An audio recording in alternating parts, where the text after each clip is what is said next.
Sepeninggal raja, Nadia terlihat marah di kamarnya. Aku tidak peduli apapun yang kamu katakan, Raja. Aku akan tetap menghancurkan rumah tanggamu. Aku tidak peduli apa yang akan terjadi. Kamu tetap harus jadi milikku. Hanya milikku, gumamnya dalam hati.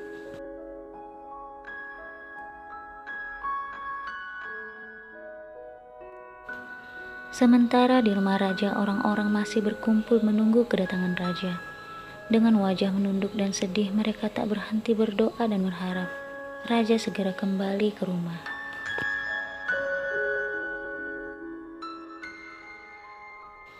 Tiba-tiba terdengar suara orang memencet bel rumah. Semua orang saling berpandangan. Sania kemudian berdiri dan berlari membuka pintu dengan penuh harap bahwa orang itu adalah raja suaminya. Tidak hanya Sania, tetapi semua orang yang berada di rumah itu.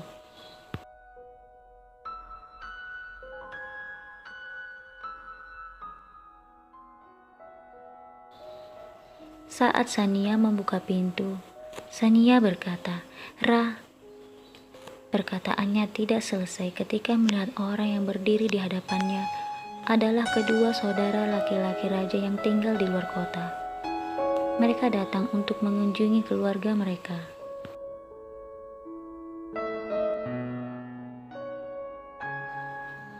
Kedua orang itu menyapa Sania dengan wajah sangat bahagia. "Sania, apa kabar? Ibu dan yang lain di mana?" Sania hanya terdiam. Dia hanya membuka pintu itu dengan lebar. Lalu terlihatlah ibu, Mustafa, dan kedua saudarinya di dalam rumah sedang melihat ke arahnya.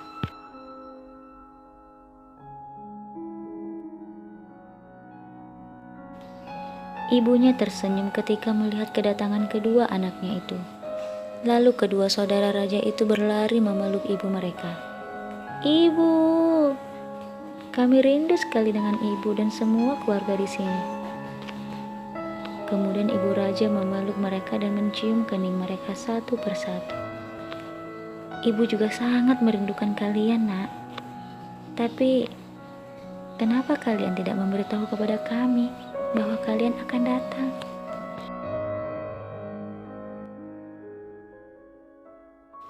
Lalu mereka tersenyum dan berkata, "Kami ingin memberi kalian kejutan." Ibu raja berkata, "Rencana kalian berhasil, Nak.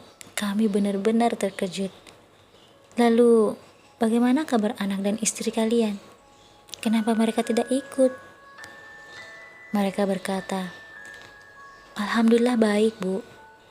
Kami kesini hanya untuk beberapa hari saja, Bu."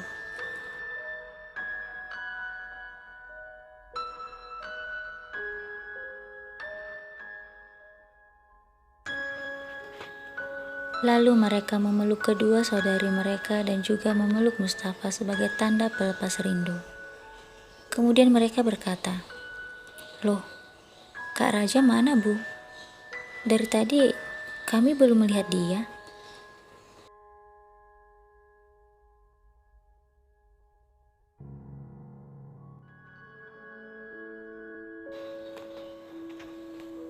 Mereka semua tertunduk.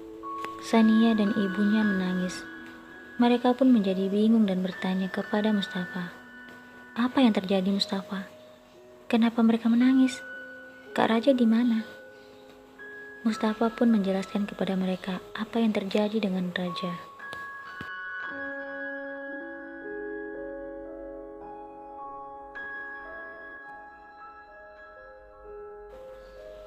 Setelah mendengar penjelasan dari Mustafa, kini pun mereka tampak sedih. Tidak lama kemudian salah satu dari adik laki-laki raja berkata, "Kita harus melaporkan masalah ini ke kantor polisi. Kita tidak boleh diam saja.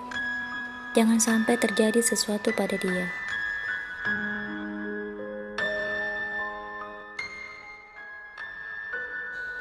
Tiba-tiba kembali terdengar suara bel rumah berbunyi. Semua orang melihat ke arah pintu itu. Lalu mereka saling berpandangan. Namun tidak ada yang pergi membuka pintu itu. Mungkin karena mereka takut kecewa lagi. Tidak lama kemudian Mustafa berjalan dan membuka pintu itu. Alangkah terkejut Mustafa melihat sosok yang saat ini sedang berdiri di hadapannya.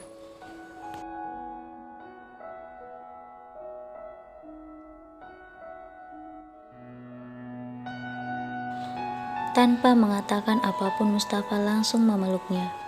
Karena penasaran, semua orang pun datang menghampirinya. Dan mereka seperti tidak percaya dengan apa yang mereka lihat.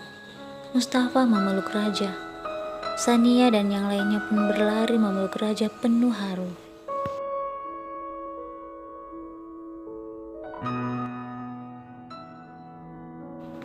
Kemudian semua orang kembali duduk di ruang keluarga.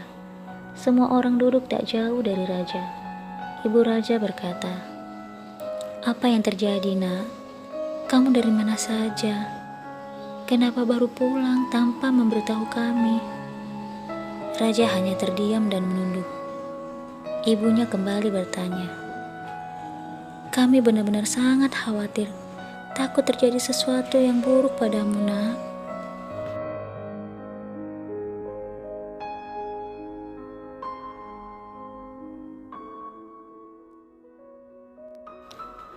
Lalu Raja berkata, "Maafkan aku, Bu. Semalam, tiba-tiba tanpa sengaja aku menabrak seseorang. Lalu aku membawanya ke rumah sakit. Karena baterai handphoneku habis, jadi aku tidak bisa menghubungi kalian."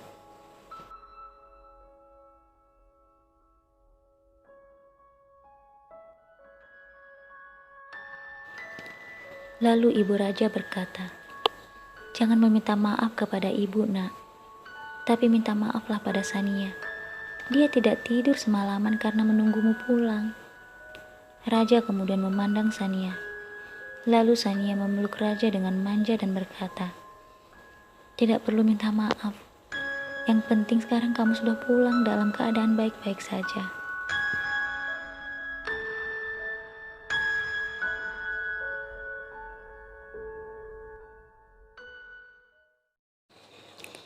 Raja kemudian memeluk tubuh Sania dan membelai rambutnya. Hatinya berkecamuk penuh rasa bersalah.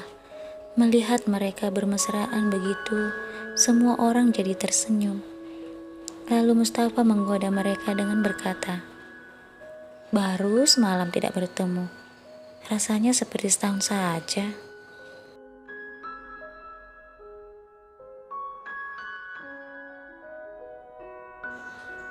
Saat masuk ke kamar, seperti biasa sepulang kerja Sania hendak membantu Raja membuka bajunya. Namun kali ini Raja menolaknya dengan lembut. Meski Sania sedikit bingung, namun dia mengurungkan niatnya untuk bertanya. Dia pasti sangat kelelahan, atau mungkin dia masih syok dengan kejadian semalam. Gumam Sania dalam hati.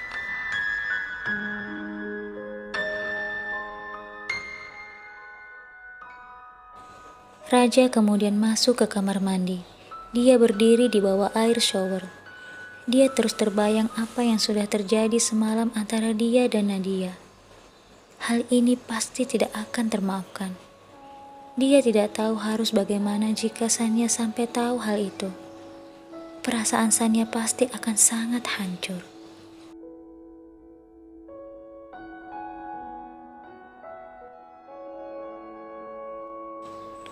Air matanya mengalir menyatu dengan air yang dari shower di atas kepalanya. Lalu suara Sania terdengar memanggilnya. "Raja? Raja? Kamu baik-baik saja?" Raja berkata, "Iya, aku baik-baik saja." Sania kembali berkata, "Kamu sudah sejam lebih di dalam. Kenapa mandinya lama sekali?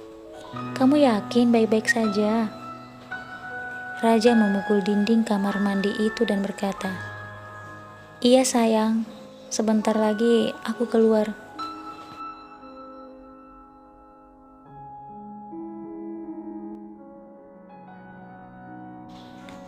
Saat keluar dari kamar mandi, Sania menghampirinya dan berkata, "Aku mengerti apa yang kamu rasakan.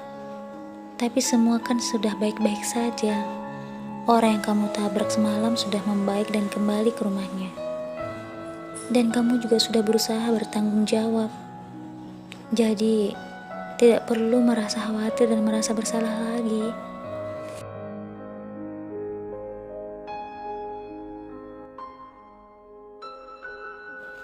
Sania berusaha menghibur suaminya.